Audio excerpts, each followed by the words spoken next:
Calculate the sum of squares for the set of scores shown below. So my set of scores here is 7, 2, and 0. In this case, I'm just going to use the computational formula.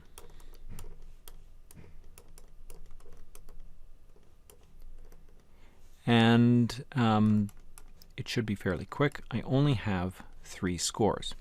Now, just in case you're curious, they didn't mention whether or not this is a sample or a population. If it was a sample, I'm calling this little n. If it's a population, I would be calling this big N.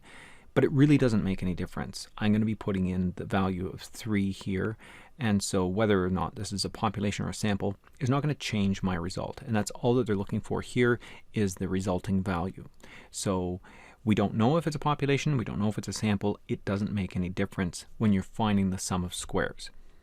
Okay, so to do this, I need to do this formula, I need to know my sum of x. And so 7 plus 2 plus 0, that makes 9. I also need to know the sum of x squared. So I need to square each one of these values. So 7 squared is 49, 2 squared is 4, 0 squared is 0. If I add these up, I'll get the sum of x squared, and so this becomes 53.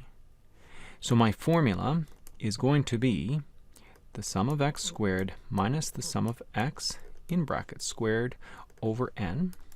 This is 53 minus 9 squared over 3.